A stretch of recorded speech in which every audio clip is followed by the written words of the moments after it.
consumers who want to have better choices in their lives. Halal adalah nilai signifikan yang membezakan kita daripada negara-negara lain. Trend untuk menjurus mencari barangan halal juga kepada orang-orang yang bukan Islam. It is time for us untuk cari produk yang halal, baik suci untuk kita. Bukan saja makanan tapi juga produk luaran. Masyarakat lebih celiklah tentang kehadiran ubat ataupun saliman halal ni. Adakah masanya untuk kita memperkasakan CIMB halal di Malaysia di kala pandemik ini? Stories that tell and explain. More information on kinihalal.com.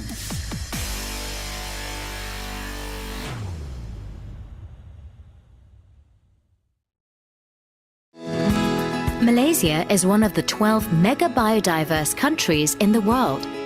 Each one of us has a part to play in conserving and maintaining our fragile environment. Since 2014, WWF-Malaysia and CIMB Islamic Bank have embarked on conservation projects as part of its effort to safeguard nature and reduce environmental impacts in Malaysia. Driving sustainability to value-based intimidation has always been at the core of what we do at CIMB Islamic Bank in becoming a purpose-driven organisation. Our partnership with WWF-Malaysia since 2014 have today benefited projects over 4 locations in Malaysia, from Bakaralan in Sarawak to Setiu Wetlands in Terengganu. We strongly believe that every one of us has a role to play towards a better future. As such, join us in the support of various conservation activities for our Malaysia through our environmental-friendly EcoSafe Savings Account I. Together, let's shape a better tomorrow. The Fraser's Hill Forest Complex is an outstanding botanical hotspot and home to many protected species. However, logging, agriculture, mining and infrastructure development are among the threats faced by Fraser's Hill. WWF Malaysia's aim is to establish Fraser's Hill as a state park, to advocate for its protection and improvement in the management of the forest complex. Extensive work is done to provide strong scientific justification for state park status. In Long Semado, rice farming is the main source of livelihood for the Lun Bawang community. However, the banks of the Trusan River are affected by erosion and flooding. WWF Malaysia worked with local communities, government agencies, forest managers, and technical experts to come up with a bioengineering solution to restore the degraded riverbanks. In recent years, some of the farmers in Kinihalal have learned to adopt better agriculture practices for rice farming that increase yields and are more sustainable. An environmental-friendly and chemical-free method called System of Rice Intensification was introduced in Kinihalal.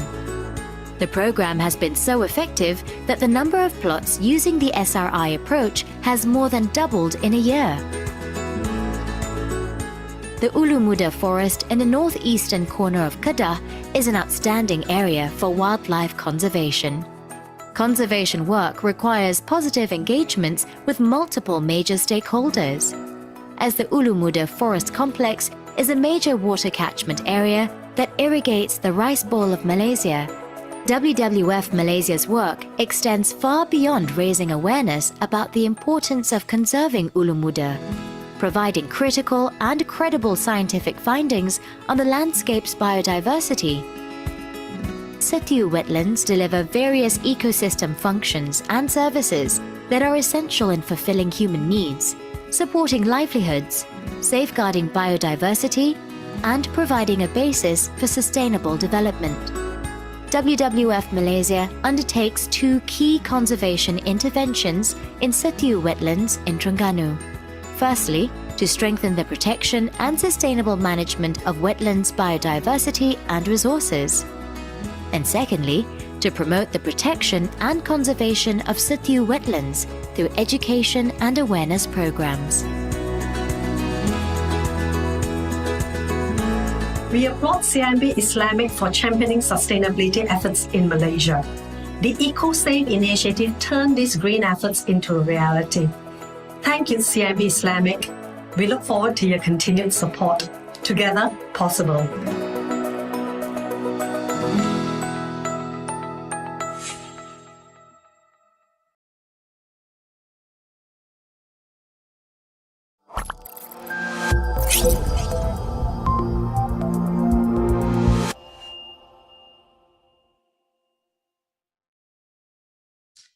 Hello there, Assalamualaikum warahmatullahi wabarakatuh. I am Syilda Ismail and you are watching a special edition of HIB Live and Kinihalal supported by CIMB Islamic. And I'm actually live broadcasting this at my office in Halal Development Corporation. Okay, today's topic is replenishing the earth. Would you contribute? Yes, you out there. We are currently live in multiple platforms and hope you can share the video widely. Should you have any questions, you can post it on the Zoom box or FB box. Okay, today we have an interesting and everybody's talking about it, which is sustainability or ESG. And CIMB Islamic has always been at the forefront of value-based intermediation, championing initiatives and activities that prioritize positive impact on society. And this includes the conservation and preservation of the environment. Okay, in line with Bank Negara's Malaysia's financial sector blueprint agenda, which emphasizes preparing the Malaysian financial system to be sustainable and climate resilient. Hence, we call upon our panelists for today to discuss, who are Muhammad Tamimi Muhammad Tarmizi, Director, Consumer Banking, CIMB Islamic Bank. Assalamualaikum. Tamimi? Waalaikumsalam warahmatullah. How are Thank you for having me. Yeah, I'm good, alhamdulillah. And we also have here Professor, just hang on, Professor Dr. Ya Kim Leng. Hello, how are you, Professor? Hi, thank you. Have you got your lunch already today, Professor? Not yet. After this very important event. Okay, all right. We were supposed to have Tiaga Raza Nadesan, Associate Director for Peninsula Malaysia and Sustainable Market, WWF-Malaysia, to represent WWF-Malaysia. Unfortunately, he is unable to make it for today due to unforeseen circumstances. Thank you for joining us, panelists. Let's start with Tamimi. From the previous episodes, we can see that CIMB is really committed in promoting sustainability practices. So how can you elaborate on the CIMB sustainability journey, strategy, and also the target? Quick brief on its efforts. Tamimi. Okay, thank you, Syilda. Assalamualaikum and good afternoon to my fellow panelists as well, and all viewers who join us today. I'm very delighted to be in this session to discuss these exciting topics. Mainly in sharing our part to protect and conserve the environment. And I am aware that Kinihalal is mainly pushing the earlier SMEs to go halal, to go global, right? And today is the first time maybe where you have a retail representative in this session, which is good. And since we are all consumers anyway, and my scope within CIMB, just to give a bit of background, I'm currently in the product management within the CIMB Islamic Bank, that overlook the retail offerings, especially in deposit and investment account products. You see, Syilda, I can simply give you the link to our CIMB sustainability report, and all the answers that you just asked just now would have probably been answered already. But today, I would like to bring a different context, mainly from my experience since the day I joined CIMB back in 2007, and how the bank transformed and aspired to be a sustainability organization. And I was lucky to be part of the process and the living proof where the bank started to shape up its corporate culture. I recall it was really a challenging period because we just completed a big merger, and I was immediately glued with the core values and commitment towards being a purpose-driven organization, even though CIMB was just really new back then. So the day we joined CIMB, I joined the bank as the management trainee from day one. The DNA of volunteerism is already nurtured within us. So they told us, guys, no CIMB T-shirt, no publicity. Of course, there was no Instagram during that time. We just got, just go out, find a good cause, sign up, spend our weekends volunteering. And the moment you pull yourself into volunteerism, it should, to some extent, have an impact on you as a person and really shape up the common values among the staff. So what I found, even though the word sustainability was not the buzzword back then, the awareness in terms of doing good to the environment is already there. So this is where we saw the birth of EcoSave savings account back in 2008, 14 years ago, which was launched by CIMB Islamic Bank Berhad, the product that I am managing today, and the product that was launched as the first environmental focused savings account in Malaysia. And I think it is still the leader today. And recently, back in 2018, we have intensified so-called the efforts to conserve the environment. And since we are in Kinihalal show, where halal means Islamic banking activities, I would also like to stress here that, Islamic banking has already had its one leg into sustainability since we started this journey, right? The other one, which is very important, for example, to highlight for those banks that adopted PRB or principles for responsible banking, the needs to minimize the negative impact and maximize positive impact. This is nothing other than our Amal Ma'ruf Nahi Munkar, right? Which is the very basis of the Islamic finance when it started. So Islamic banks are already avoiding the gambling industry, alcohol, and all other that what we call sin stocks. So fast forward in 2017, when we embarked on this journey, Bank Negara Malaysia also launched the, as you mentioned, the VBI to basically, yes, you guys are already halal, then what's next? So which then let us, the initiative was then embraced at the group level in full swing and wholeheartedly starting 2018. We saw the integration of sustainability as one of the strategic pivots of our Forward 23 strategy, and now Forward 23 Plus, which followed by the governance structure, policies, framework, and clear roadmap in terms of achieving our targets. So after you setting up all this framework, right, and the targets basically started, by actually pointing those to ourselves, that we need to walk the talk. So before we tell our customers to reduce their own negative impact and promote positive impact, we said we must reduce the negative impact. So we started measuring our own scope 1 and scope 2, for example. How much electricity, the water we use, the water we consume, the paper that we recycle, travels, the business travels, and all that is being measured at the moment. And we need to make sure we avoid some of those leakages, by going into more energy efficient solution and renewable energy, to the extent that if you are not able to avoid or reduce, later we will find a carbon offsets. And then for our own customers, we have categorized them into prohibited sectors, like what Islamic Bank already did. So these sectors we will not finance, period. And then we have the high risk sectors, for example, all these forestry, coal, oil and gas, mining, and so on. For example, coal, we already committed to exit this business by 2040.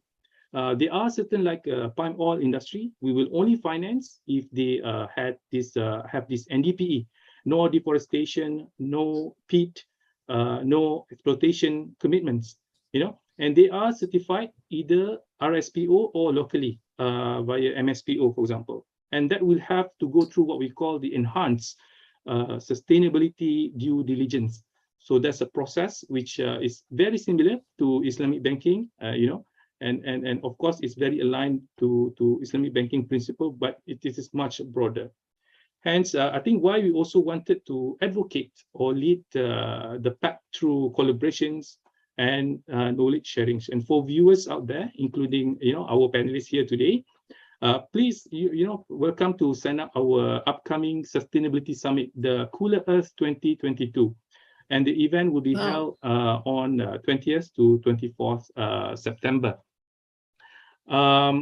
So we have made our commitment public, like I mentioned, amongst which I think to be top quartile in the S&P Global Corporate Sustainability Assessment, to have net zero in Scope 1 and Scope 2 by 2030, later to achieve Scope 3 by 2050. We have made the commitment to, like I mentioned, coal business by 2040, and mobilize 30 billion ringgit towards sustainable finance by 2024. So in conclusion, I would like to reiterate, I think we as a firm fundamentally believe that sustainability is a lever to protect value and also better manage risk down the line, right? And we all know, based on the recent natural disaster that is happening, and the frequency is increasing as well. We've seen extreme weather situations with regards to the floods earlier this year, and even recently the floodings in Kedah. We have also seen few years back, right? If you remember, river pollution as a result of companies, they may not be doing things the right way. And all of that has, a real impact on the social, not just for the people who live in those vicinities, but really for the broader population as a whole. Thank you. Okay, thank you, Tamimi. You've been working with CIMB since 2007. Yes, that's quite a number of duration of work tenure at CIMB. Congratulations. All right, Professor, moving on. Adopting ESG in business operations and processes is not that easy. You can say it on reality, on paper, on theory, but on practicality, what are the typical challenges? What are the ups and downs faced by the corporate sector, by companies in adopting it, in embracing it, Professor? Thanks, Syilda. I think what we have heard from Tamini is a reflection of some of the so-called success stories in Malaysia in adopting sustainability, and then importantly, now it's being measured using the ESG framework. I think the first challenge, although it is not the first challenge in terms of awareness, although it is not a major issue for large corporations. But if you look at Malaysia's so-called ecosystem for corporates, you find that we have more than 1 million or close to 1 million of firms registered in the country. Now, out of that over 1 million firms, you find that only 30,000-40,000 are the large companies. So in terms of the awareness, the challenge of being aware of the need to adopt or embrace sustainability and ESG is not an issue. Since we first started the journey in 2015 after the Paris Agreement. So we are very so-called encouraged or comforted by the fact that many of our large corporations, especially the listed corporations in the stock market and many of the large multinationals, they have wholeheartedly embraced the sustainability framework. So those are not an issue. So in terms of awareness, the issue here is the 900,000 SMEs that are out there that we need to train, to educate, and then to make them aware of the tools and practices that they need to adopt. So that's number one in terms of awareness, that Malaysia, for now, the SMEs should be our main target now that we have implemented the framework since the Paris Agreement, where Malaysia, among the 100 countries that adopted these SDG 2030 goals, which broadly reflect all the ESG requirements and standards and criteria. So that's number one.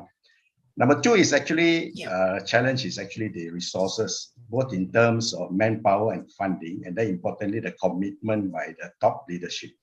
So I think commitment, as we have reflected by what Tamini has eloquently spoken about, we need each company to actually evaluate their value chain, their entire business value chain, and look for not just the risk, but importantly, the opportunities that are available in terms of adopting sustainability practices, including those that are defined in the ESG framework, covering basically 5 areas: people, planet, prosperity, and governance, and all these issues. So these are very important in terms of commitment, for top leadership in each company to devote manpower and then importantly funding to set aside, including those who are able to afford to actually appoint chief sustainability officers in the organizations. But at this current stage, I think important, some of the resources can be spent on training, raising awareness, and then importantly, conducting the third area, which is actually to look at how to develop the expertise and the so-called technology to measure the impact and then to take actions to invest in some sort of sustainability R&D and innovations to see how they can steer their products and services, and then importantly to ensure their entire supply chain is also in line with the sustainability practices. So these are the three areas I think are challenges that typically faced by our SMEs. And then importantly, what is needed here is that there are many industries. Malaysia is a very diversified economy, ranging from agriculture to manufacturing to services, and then of different sizes and different types of businesses. So there are tremendous wide range of opportunities are available to pursue what we call green growth, and then embracing sustainability practices and in the entire business operations, including the whole adopting a stakeholder approach to ensure that everything is sustainable and we get towards we are all along this so-called shared approach to ensuring a sustainable planet, and then importantly we can maintain it for posterity, for perpetuity, for future generation to also enjoy the clean environment, and then importantly we ensure that all the consumption and production that we are involved in terms of economic activities, like what Tamini has mentioned in terms of all the activities undertaken by the bank, they're all in line with the sustainability practices that what we hope to achieve is to actually meet the SDG 2030 goals, and then importantly ensuring that our contribution to preventing global warming will make a difference to have a more livable planet in this world. Thank you. Okay, thank you, Professor. Okay, coming back to Tamimi, I would like to ask you with regards to your organization, CIMB itself, how does CIMB incorporate sustainability into its own operations and product offerings? First, operation, are you guys on hybrid mode, or, you're in a full-fledged operational? And perhaps you can also tell us about your product offerings. Tell us also, your efforts to embed sustainability under its operations, yeah?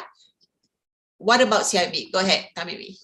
Yeah, so there are two elements to this question. Number one, what do we do internally? And number two, what sort of solutions that we provide to our clients? So for number one, we were blessed to have supportive shareholders and board of directors who would support us transitioning into becoming a sustainability organization. And our key stakeholders as well, especially in our group HR, in terms of enabling the right talent, providing the right training, and also the product owners, the business owners who continue to collaborate with us within the Islamic banking divisions and sustainability group, which is quite big at the moment, and to come up with the right solution to our customers. Even fresh from the oven in CIMB, we just had our sustainability week, basically focusing on building capacity within CIMB staff to drive this sustainability agenda forward. So like you asked earlier, enabling hybrid working arrangements makes some sense and helps. Really, we do adopt those, and it really helps to reduce our carbon footprint as well. There were few offices within CIMB that had already adopted the hot desking arrangement with a permanent hybrid working arrangement as well. In fact, most of our offices, even before, are already located strategically and very close to the public transport. For example, our CIMB HQ is right smack in the middle in KL Central. Yeah, and I just like to highlight, earlier as well, based on volunteering efforts that, when I joined CIMB, is also part of our sustainability focus and target. And one of the areas is that, that one of the target is that to meet 100,000 volunteering hours annually by 2024.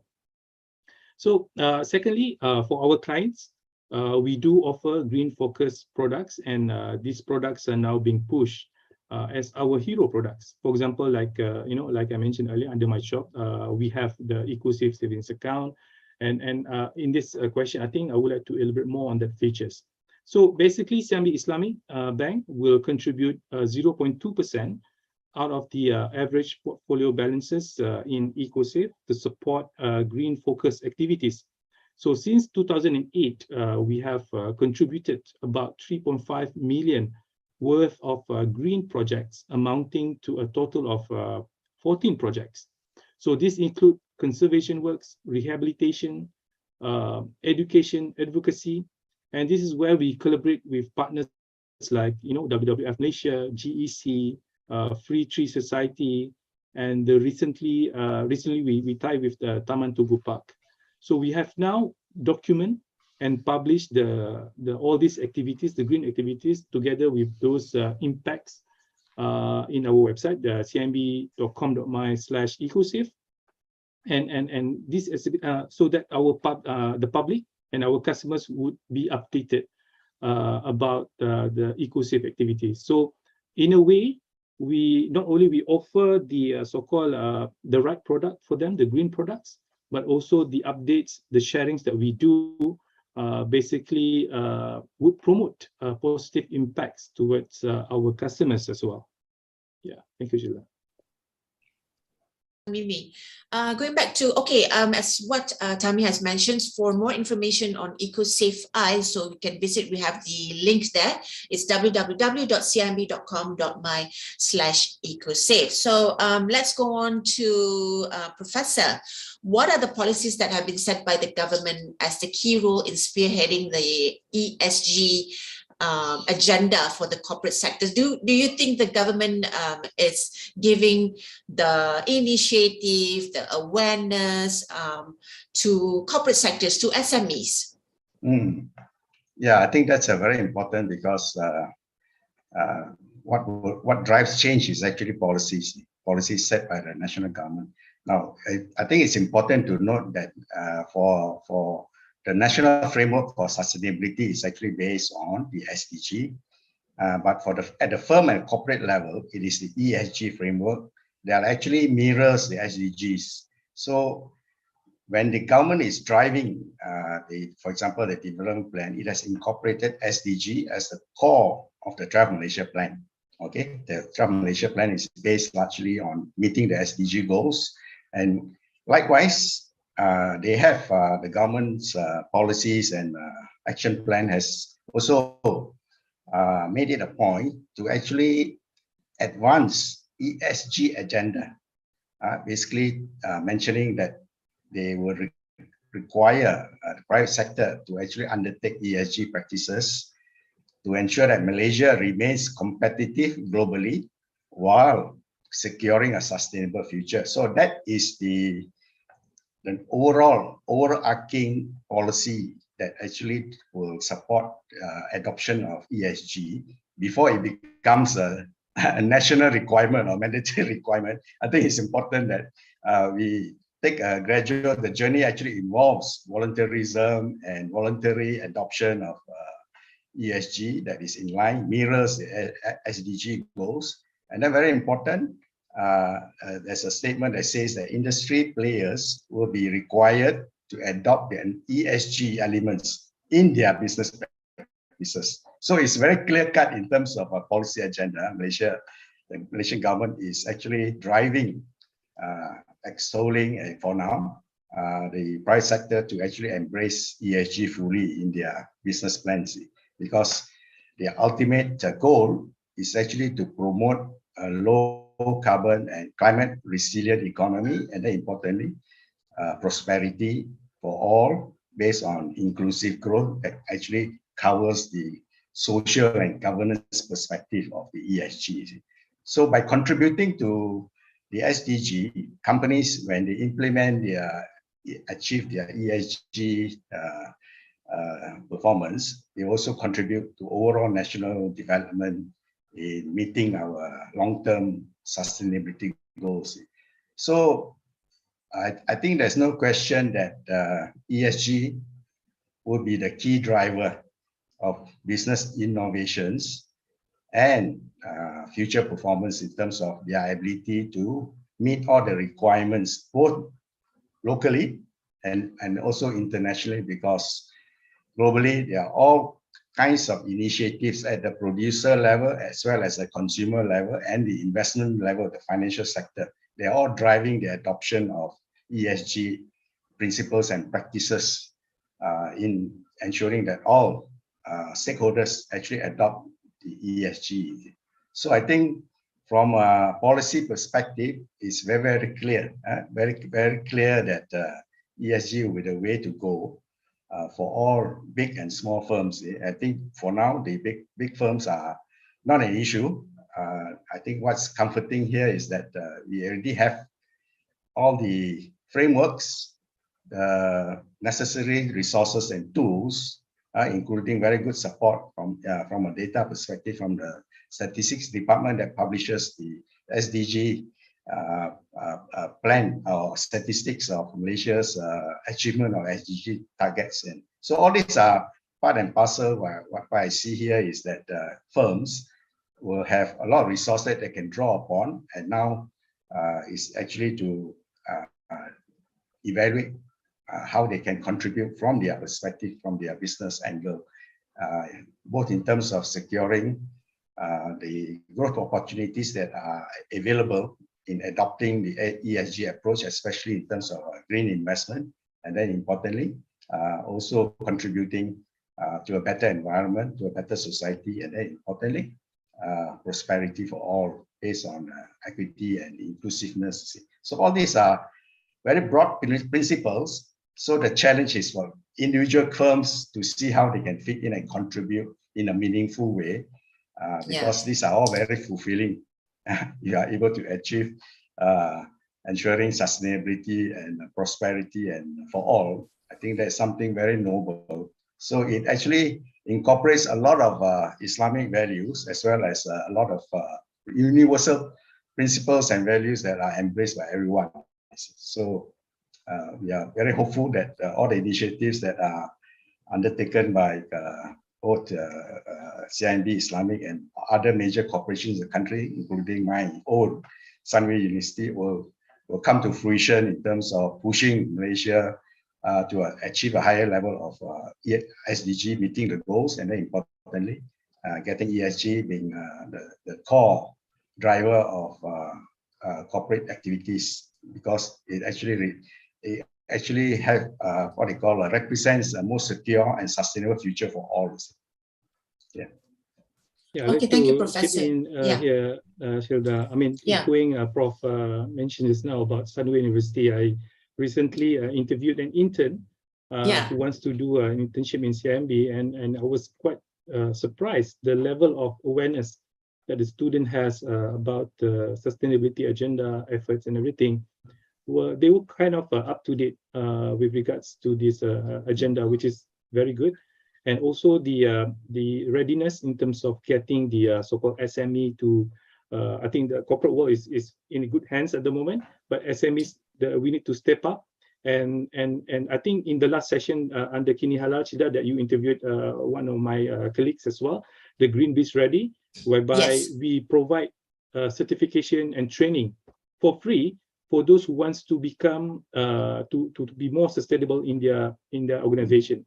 So we provide consultancy together with our partners and lead the way, open up the doors for you to become more sustainable. So I mean, just to echo Prof mentioned earlier.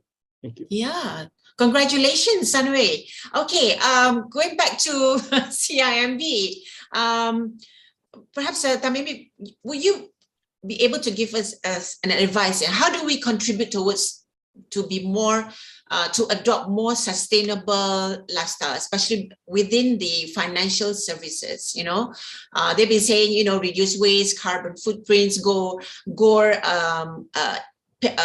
payment online, etc., etc. Perhaps you can give us some advice on this. What are the awareness that we should heighten? Yeah, many would have not figured out unless you asking this kind of question. How do you be environmental while doing banking, right? Yeah, how do you do and that? The answer, and the answer is yes, and we can do our part. Today, especially today, right? It's very much different compared to how we do banking 10 years ago. And because of the pandemic that hits us as well, we as a banker also need to learn and improve ourselves, especially now we have to focus on digitizing our products and services. So today, if you ask your peers and family, many would have not have physical cash in their wallet at the moment, because everything is pretty much cashless nowadays, especially in Or KL. e-payment, yeah. Yes, yeah. It's so much convenient as well. So I wish, even for me, I wish I just could bring my phone out, no more wallets and keys, for example. And so the awkward advice would be, to do banking today is simply by not going to the bank, right? Yeah. So under EcoSafe features, just echoing as well in terms of the product feature, which I missed earlier, we simply reward customers for being green. Imagine that. We reward you if you have 5,000 ringgit average balance in your account, and you did not go to the branch and perform any over-the-counter transactions, the bank will give you 5 ringgit cash incentive every month. So this is interesting. With a simple condition, the bank rewards you for being green, and doing your part to the environment, right? So not only that, EcoSafe account holders, we do promote some green activities that were conducted by our partners. If you go to the website later, we do update all those activities. For example, and I really recommend to the public out there to check out our nature education program at Taman Tugu, which is hosted by the Free Tree Society. It is a 2-hour educational session, which includes an environmental talk, the gardening workshop, and a short jungle walk as well. And because of our sponsorship, the public can now register to this program for free. Yeah. And another offering on the savings account, which last year CIMB Islamic just launched, is the Octo Savers account, which you can subscribe as well as the first all digital savings account. This is where, like I mentioned earlier, the journey to open the savings account is no longer at the bank. Everything is at your fingertips, and by this, essentially, we are reducing our carbon footprint. We save the hassle from driving in traffic and stressful in finding parking and everything. So even then, the Octo Savers debit card will also be delivered to you. And the other elements and awareness of the so-called on the financing side, customers who would like to shift their lifestyle to a more greener lifestyle, especially in terms of purchasing their new homes and cars, for example, we make available, we give preferential rates, a good discount on our financing if customers were to buy green residential properties and hybrid cars. Yeah. So yeah, this is a kept secret, but I'm trying. It's already a kept secret, but if you go to CIMB website, you will find out about this. Yeah. Okay. So there were many options nowadays on the hybrid cars, the EV cars lately, and the price are becoming more more reasonable. And if you check out the CIMB preferential rates, in case you would like to buy one, just reach out to CIMB as well on the preferential rates. And so if we were interested to get the details from there, where can we get the details? Is the EcoSafe, Tamimi? There's two sides, the CIMB Sustainable website, and of course the product page, whereby if you go to financing tab, you will also find the hybrid cars and green financing for green building offerings as well. Yeah. I see. Okay, Yeah. interesting.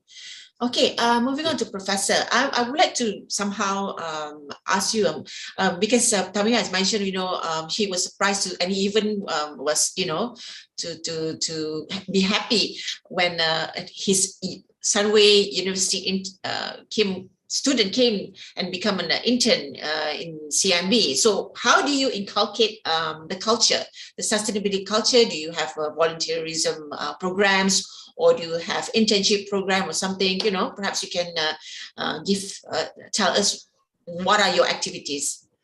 This is outside from the questions. Thank you.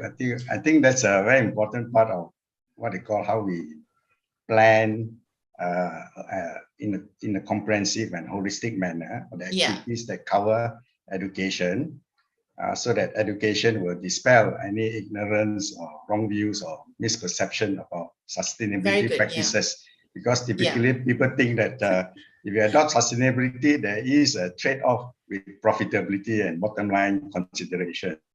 But there are actually many complementarities. That means when you practice sustainability, you can actually earn more, and then you can sustain it over the longer term rather than short-term profits.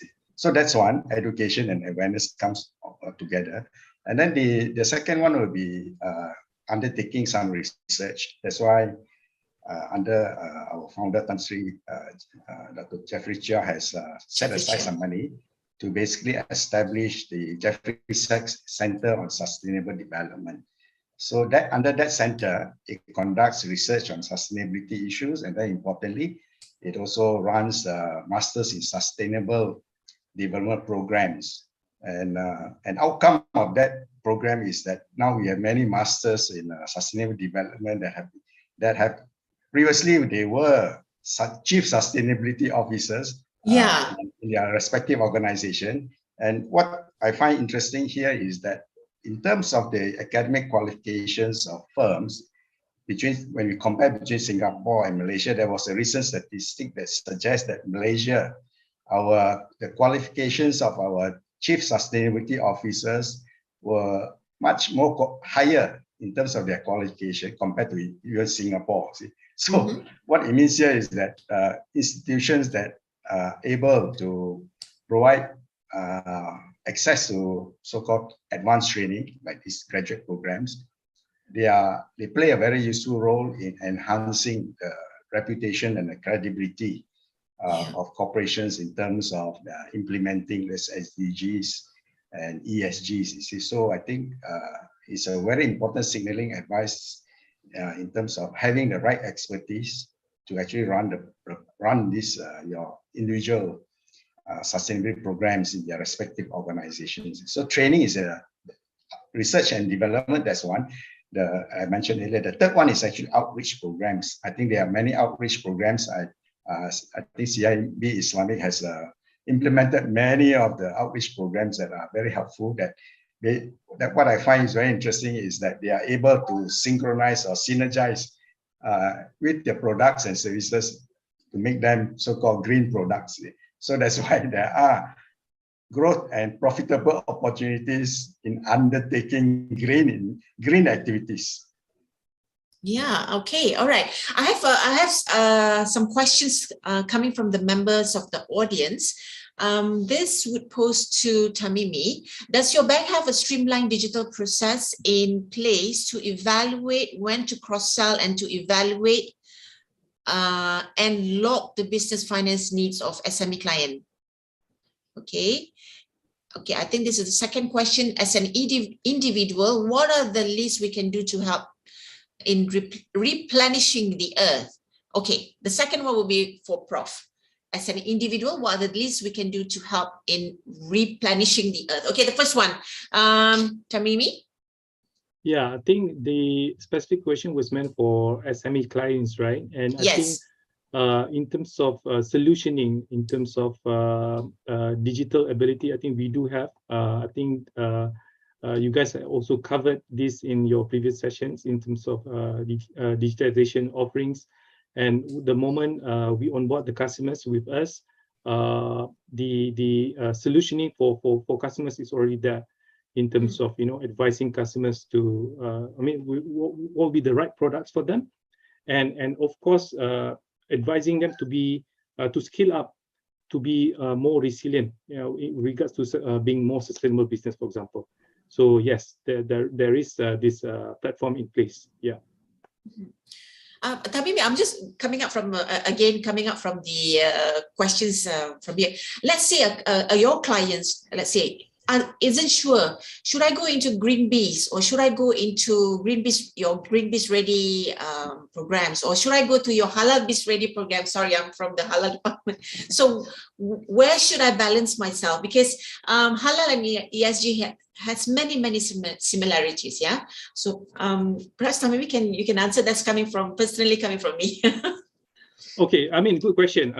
Even though I'm not the expert in this, my colleague in commercial banking would be the best. Generally, person. How do I go about it? Can we adopt both? Yeah, exactly. It relates back to, like I mentioned earlier. We were already halal.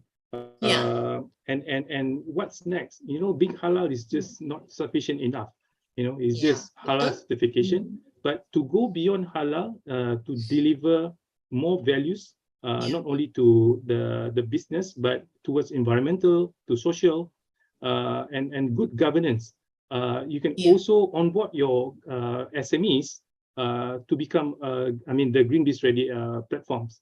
So both certification will be, top notch for those who wants to have that. Yeah, that will be my short answer for that.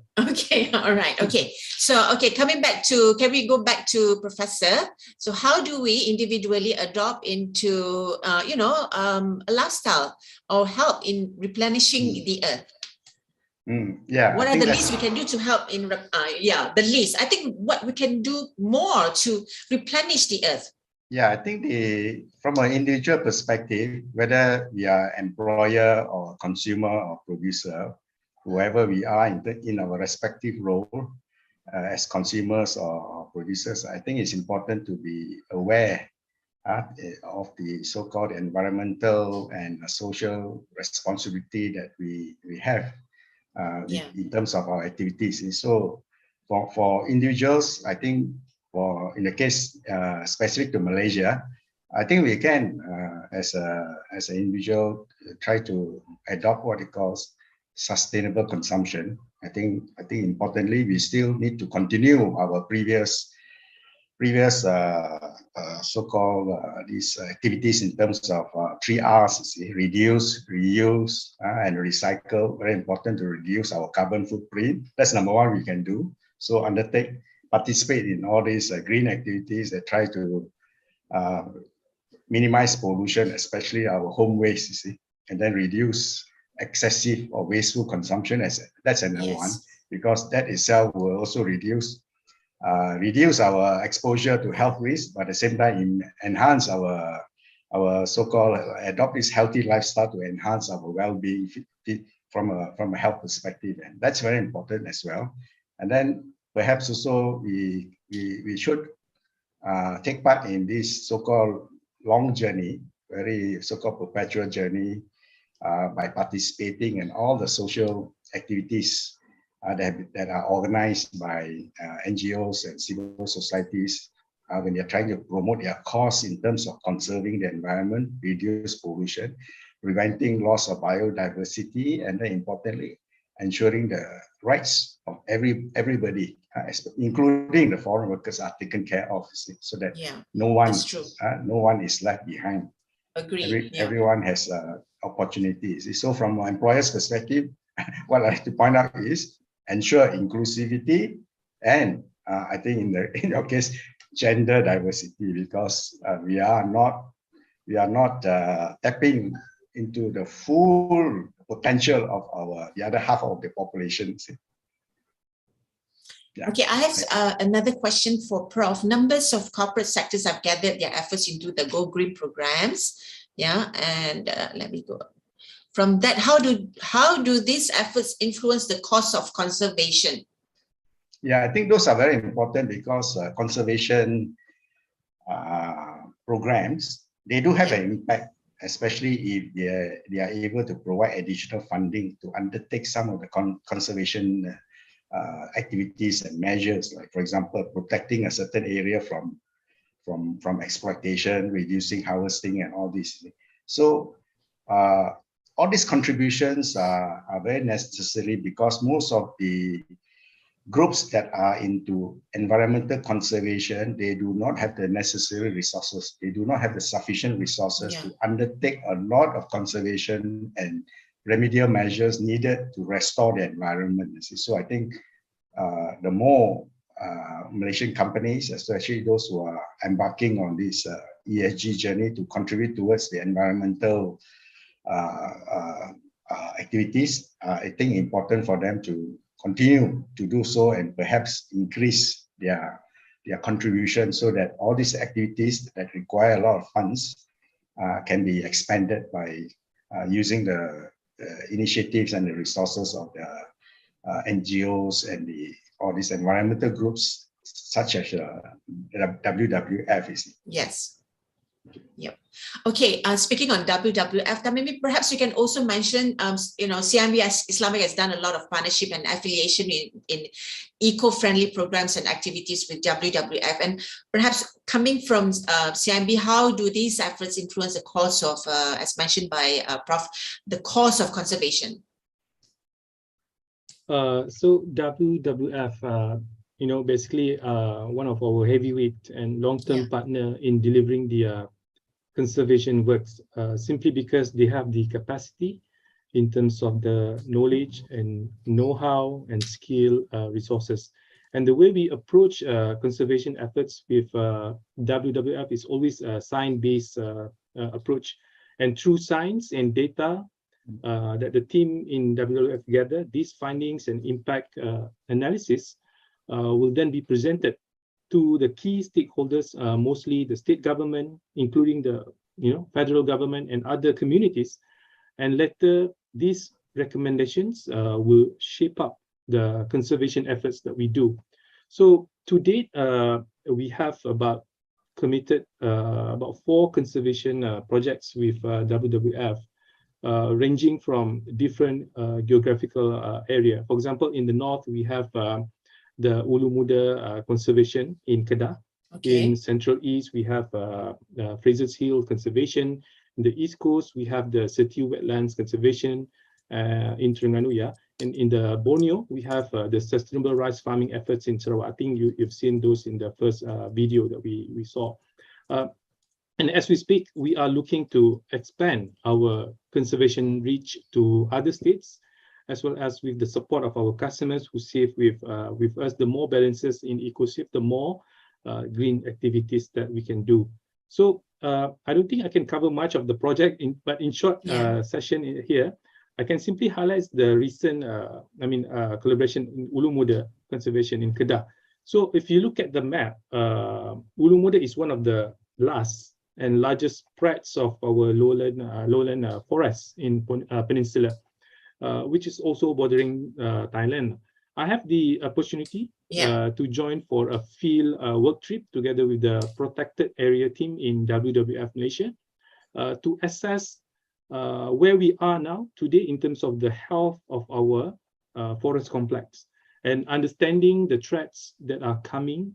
But I can tell you that Ulu Muda is really the heaven of our biodiversity, and truly these forests that we have is truly a treasure for us in Malaysia. And Ulu Muda is a major source of fresh waters to the region. As you know, Kedah, we call it our rice bowl of Malaysia, right? The paddy fields contribute to close to 40% of the nation's annual rice production. In fact, we are still, unfortunately become the net importer for our day-to-day rice, and so-called the local production is still not enough. So essentially, when the water catchment areas such as Ulu Muda were impacted, and so does our food security would be also at stake. And similarly, the recent collaboration with WWF on Fraser's Hills Forest Complex, we just announced the commitment to conserve the forest on the Fraser's Hill, to push and advocate for the forest to become a state park. Many of us who have been up there would realize that the Fraser's Hill houses many different species not only animals, especially birds, right? But these trees on the Fraser's Hill were pretty unique, only to that area. You couldn't find somewhere else, I mean, anywhere else in the world, but only in Fraser's Hill. I can imagine, amazing. yeah. Yeah. So again, apart from the advocacy work, like I mentioned, it is a science-based efforts to inventorize and catalog all the flora and fauna species that we have in our forests. And the outputs from this botanical inventory will then contribute towards the development of the flora of Peninsular Malaysia. I believe this is part of the government efforts as well. And the management recommendation from this project would also provide strong scientific justification for then the Pahang State government to establish the Fraser's Hill as a state park. So again, this is always in line with Bank Negara Malaysia financial blueprint as well, the recent one, whereby they wanted the banks, especially Islamic Bank, to become at the forefront in terms of the value-based intimidation, championing all this initiative. And we look forward to have other business communities, other Islamic banks to join us in playing our role in terms of protecting our biodiversity and conservation efforts. Yeah. Okay, thank you. All right, we have been chatting and also discussing for almost an hour. So we have last questions for both from the audience. The questions are, there are prevention and enforcement of illegal dumping, but it is still happening. And hang on, let me just go down with my mouse. I'm not able to see the question. Just hang on for a while. Maybe will you be able to read it? Okay, hang on. All right, sorry, I'm stuck with my mouse.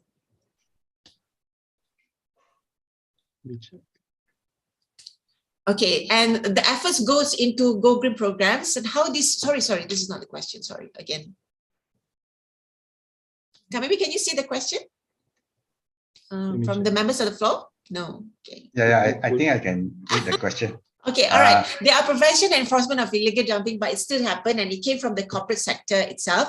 Why does this happen still? And why they are still, they are able to, pay fines instead of, hefty fine, still doing this illegal dumping? Professor, perhaps you can answer that? Just a quick response is that the fines are not hefty enough to so-called incentivize them not to do the illegal act and basically adopt as ESG, what they call sustainable practices. So what we need to do is actually to enhance the fines to a level that can deter them. So the deterrence and of course very important, the enforcement very important, so that they are not able to get away with it. And then importantly, to educate them that the longer term benefits to their company and then to the broader segment of the society is actually much more than what they are gaining in the short term. Yeah. I agree to that. And Tamimi, perhaps you can also give some of your, your insights on that, on your thoughts on that. Yeah, I think simply these companies who are still doing all the bad stuff to the environment, right? They are no longer bankable. They are no longer bankable, and then obviously they will be part of the negative list. And I think for certain developed markets, which we are also trying to adopt, the moment the company has a facility with a bank, and the moment they were fined due to the environmental issues, the facilities will be defaulted. It's as thin as that. So yes, again, shortly, the banks can do their part by just not supporting this kind of companies that do harms to the environment. Yeah. Okay, thank you so much, Tamimi, and also Professor. That's all we have for HRP Live and also Kinihalal and CIMB Islamic.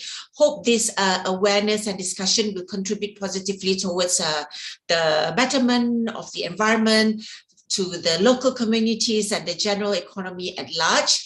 and align with CIMB's brand proposition. And I've somehow read through their brand proposition, which is moving forward with you. So we can somehow foster this spirit of Merdeka ahead of coming of Hari Kebangsaan. All right.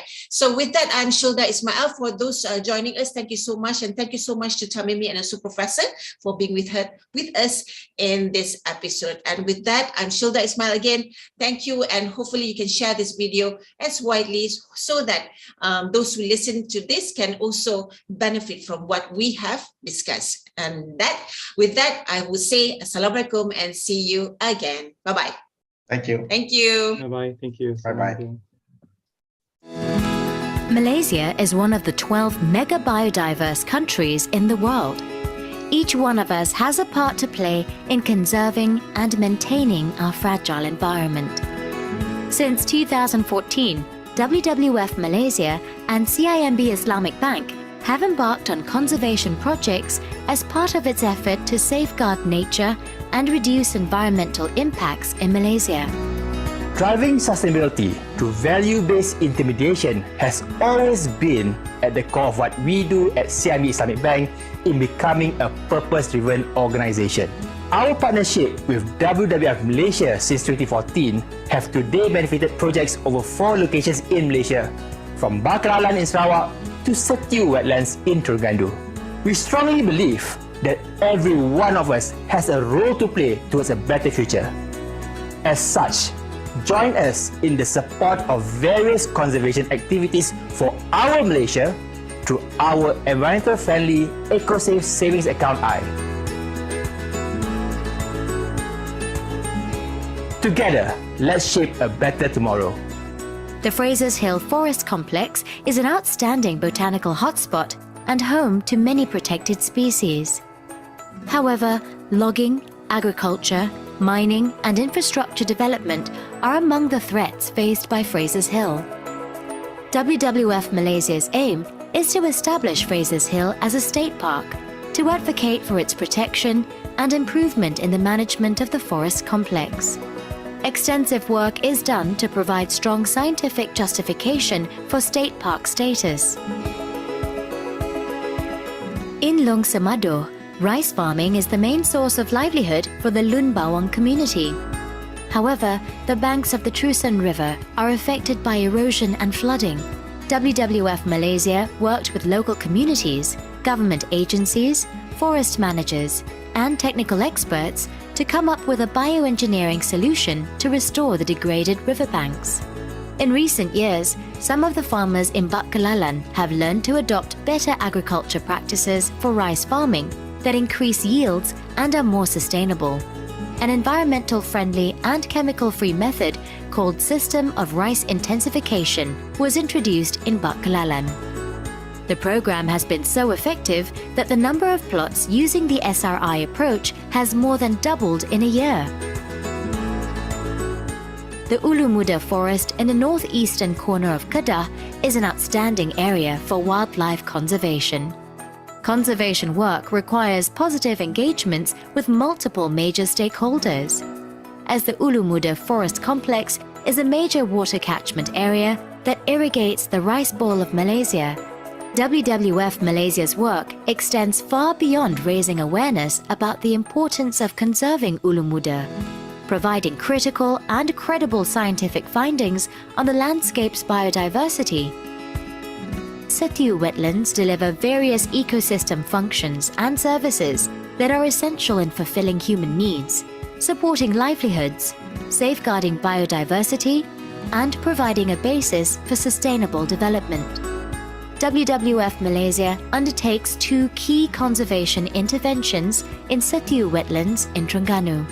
Firstly, to strengthen the protection and sustainable management of wetlands biodiversity and resources. And secondly, to promote the protection and conservation of Setiu wetlands through education and awareness programs. We applaud CIMB Islamic for championing sustainability efforts in Malaysia. The EcoSave initiative turned these green efforts into a reality. Thank you, CIMB Islamic. We look forward to your continued support. Together, possible.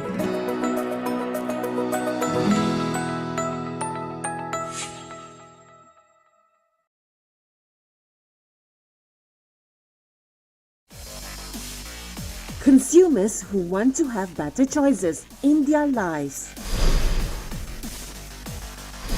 Halal adalah nilai signifikan yang membezakan kita daripada negara-negara lain. Trend untuk menjurus mencari barangan halal juga kepada orang-orang yang bukan Islam.